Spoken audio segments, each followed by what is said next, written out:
Sempat sakit namanya satwa liar, emang kita nggak pernah bisa nebak sakit gara-gara apa. Terus juga pencegahannya juga udah semaksimal mungkin, tetap aja ada yang sakit.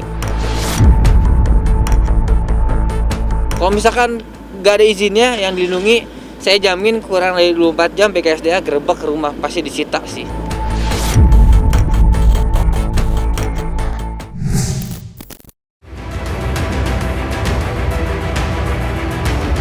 Setelah mendapat banyak kecaman, Alshad Ahmad baru-baru ini akhirnya angkat bicara terkait kematian Senora, anak harimau benggalanya yang masih berusia 2 bulan. Siapa sangka Senora bukan satu-satunya harimau yang mati dalam pemeliharaan Alshad Ahmad. Diketahui sudah ada 7 harimau yang mati di penangkaran satwa liar milik Alshad Ahmad. Lantas, seperti apa fakta sebenarnya di balik kontroversi dan misteri kematian satwa-satwa liar di penangkaran Alshad Ahmad? Saksikan selengkapnya hanya di Cumi Camp In-Depth berikut ini. Hai Cumi Lovers, bersama Cumi Camp In-Depth kami sajikan kabar lengkap, mendalam, dan akurat dari narasumber terpercaya. Dan jangan lupa untuk like, subscribe, dan juga share channel YouTube ini.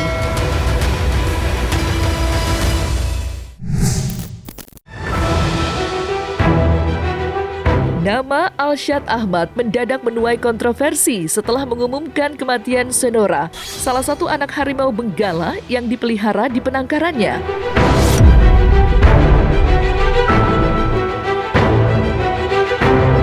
Niat hati ingin membagikan perkembangan terkait penyebab kematian Senora, Alshad Ahmad justru tak sengaja mengungkap sebuah fakta yang mencengangkan.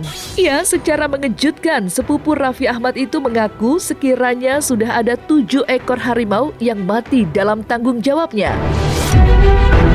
Sontak pengakuan Alshad Ahmad itu menjadi kontroversi dan menuai berbagai kecaman dari netizen.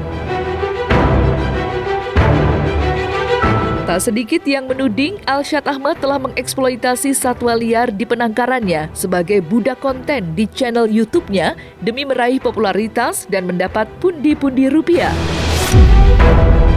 Lantas, bagaimana jawaban Alshad Ahmad atas semua tudingan netizen? Dan bagaimana dokter hewan meluruskan misteri kematian satwa liar di penangkaran Alshad Ahmad?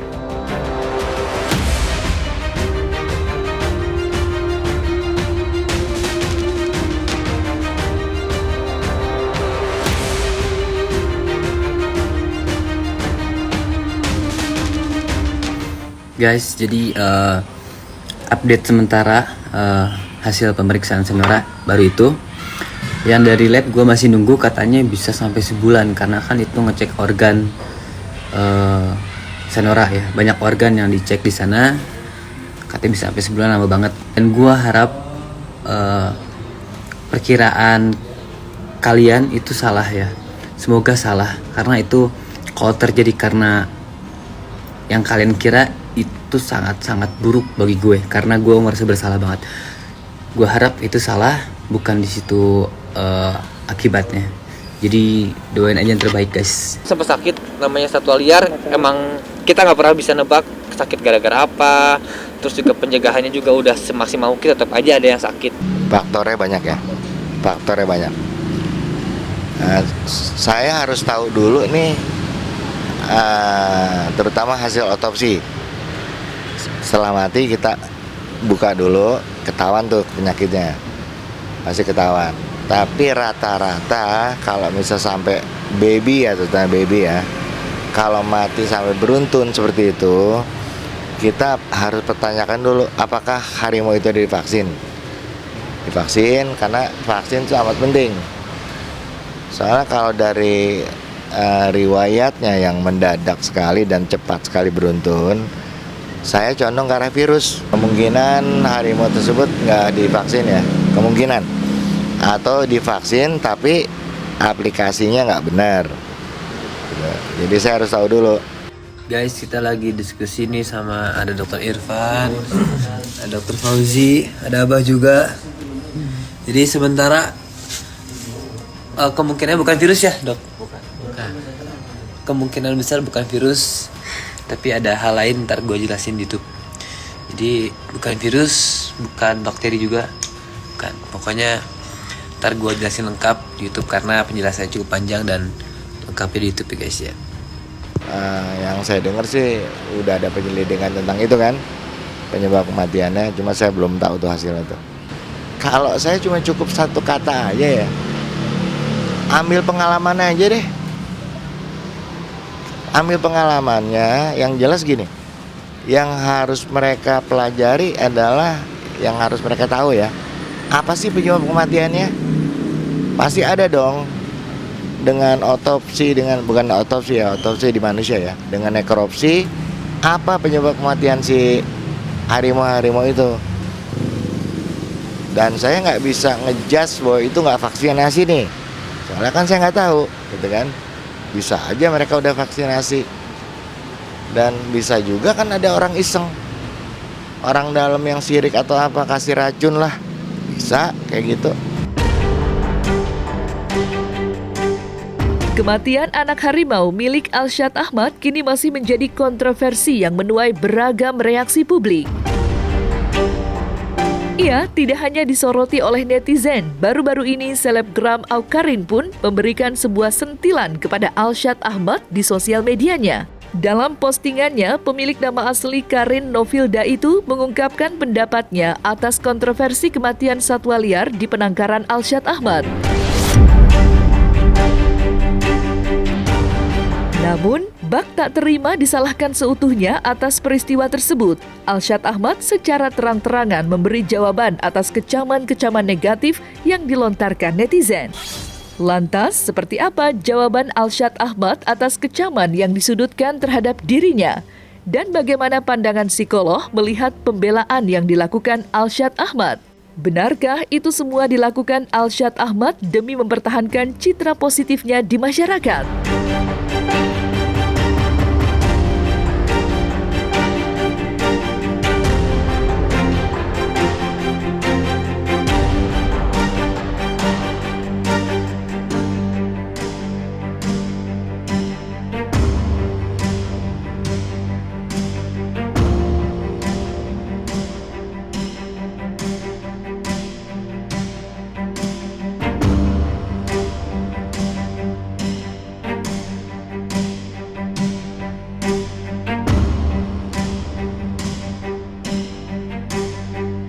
Ya, jadi konservasi itu dibagi menjadi dua, ex situ dan in situ. Ex situ itu yang di luar habitatnya, in situ itu yang di dalam habitatnya. Jadi kita udah ada orang-orang yang fokus di in situ, di habitatnya kan. Ada juga yang di ex situ, di luar habitatnya, seperti penangkaran dan pemburu binatang.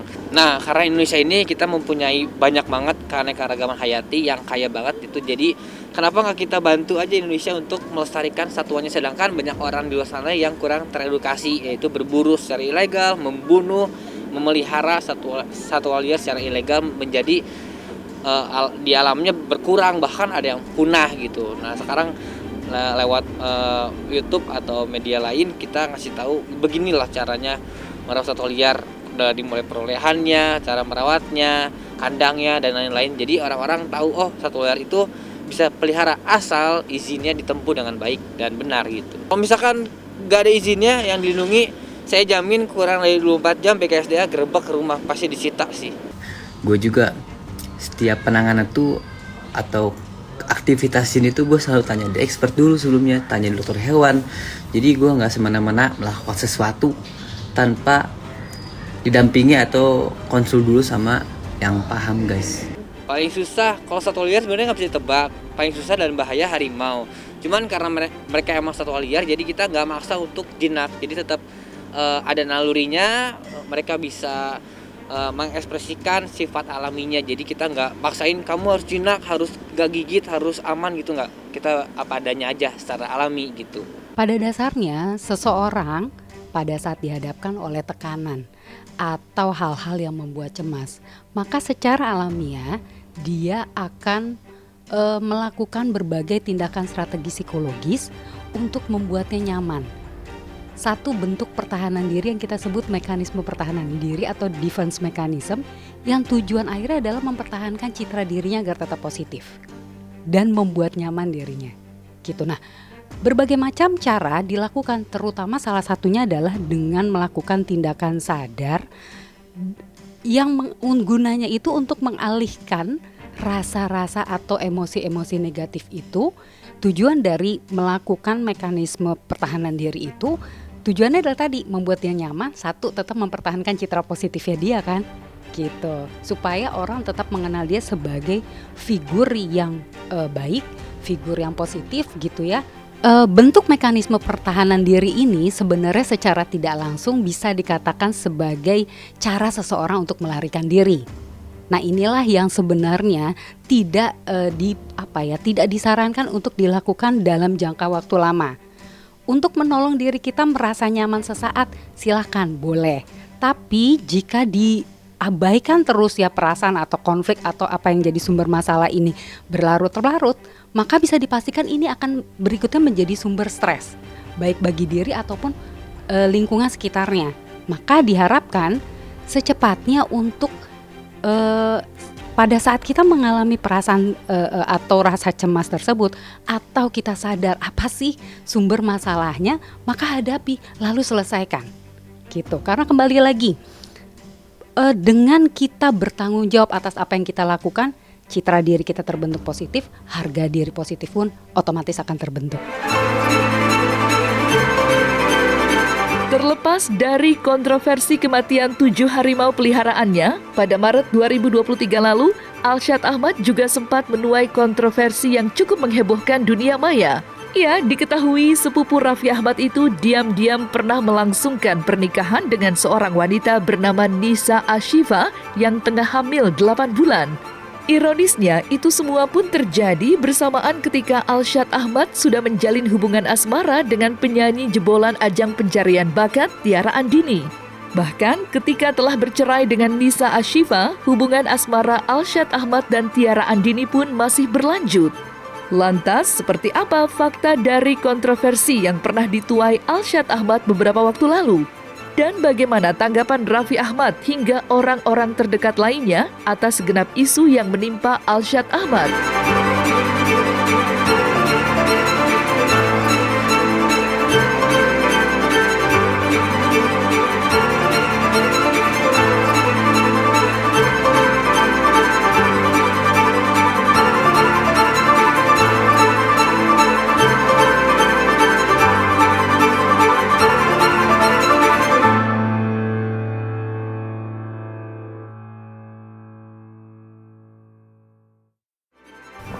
Sesuai dengan berita yang beredar, itulah yang ada. Diputusnya itu di Desember, di akhir Desember. Yang sudah beredar di sini ini cerai talak itu laki-laki yang maju. Kalau yang maju perempuan itu namanya cerai gugat. Ya. Jadi saya hanya menyampaikan yang sudah beredar ini. Kalau tanpa ada berita yang beredar seperti ini, kami nggak bisa menceritakan itu juga. Tapi karena memang ini sudah beredar, saya hanya mengkonfirmasi betul apa yang beredar ini. Gitu. Ini sangat disayangkan ya, karena belum lama menikah secara resmi, secara negaranya, dan bercerai dalam kondisi si perempuan sedang hamil. Gitu. Walaupun syarat-syarat perceraian itu terpenuhi, gitu. Harusnya ini juga menjadi pertimbangan majelis hakim untuk memutuskan gitu, agar perceraiannya ditunda dulu gitu. Tapi bagaimanapun ya, ini juga terlepas dari kesepakatan kedua belah pihak, karena proses perceraian kan ada mediasi dulu gitu. Dan saya menduga sebenarnya ini sebelumnya sudah dilakukan nikah siri ya. Gitu. Karena bisa jadi ada tekanan atau ada permintaan dari pihak perempuan agar si anak ini begitu lahir memiliki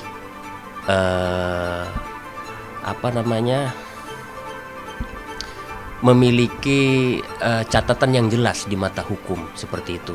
Asal didoain semoga apapun masa cepat selesai. Tapi udah nikah bener? Mana aku tahu, aku nggak tahu beneran. ditanya aja saya baru tahu dia itu Nisa itu mantannya, saya nggak tahu, saya nggak ngerti. Saya cuma tahu Alsyad itu suka sama harimau, baik orangnya. Jadi buat saya cuma tahu sebatas itu karena dia itu pokoknya saudaranya Raffi ya. Bener ya? Iya bener, saudaranya Raffi.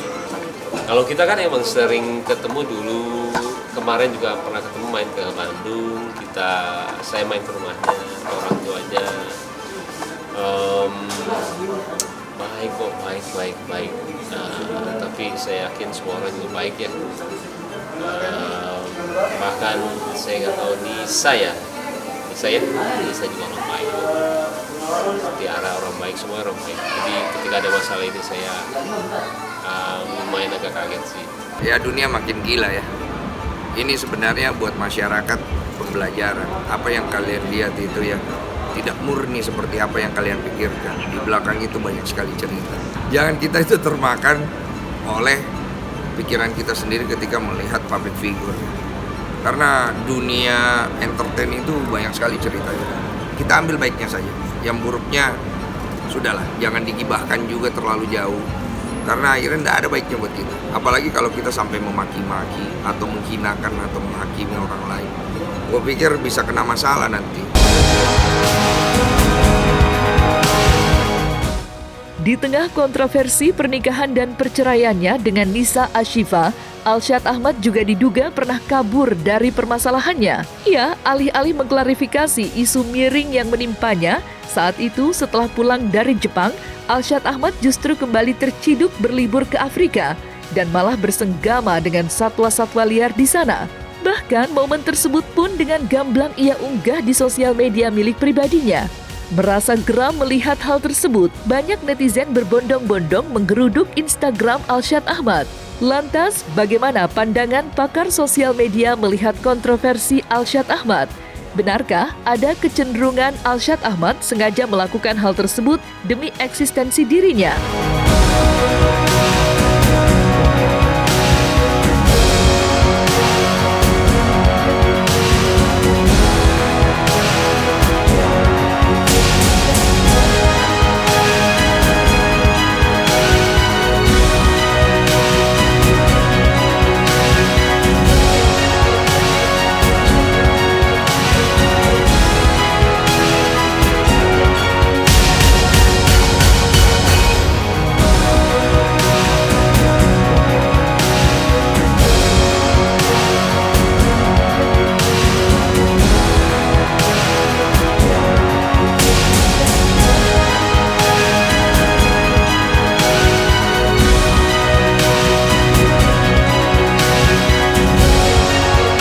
Itu cara dia menjaga agar tetap ada di pikiran publik ya. Pernikahan, perceraian, perselingkuhan adalah masalah sehari-hari yang menarik. Banyak orang terkenal bukan karena prestasi, bukan karena karya, tapi karena pernikahan, perceraian, dan lain-lain. Dengan tidak menutup kolom komentar, Alsyad ini menurut saya ingin tetap dibicarakan dan mendapatkan tempat di benak netizen. Pro kontra itu disukai orang. Beberapa public figure tidak peduli kadang-kadang dengan isu kemiskinan, isu sosial lainnya. Mereka hanya peduli gimana dirinya tetap eksis walaupun dengan cara-cara mengeksploitasi perasaan netizen. Nah, isu menghamili anak orang adalah isu yang sensitif yang bisa mengundang orang untuk mendatangi akun media sosial terduga pelakunya. Kemudian orang itu melihat akun media sosialnya, melihat postingannya, kemudian tanpa disadari orang itu mengikuti akun figur tersebut.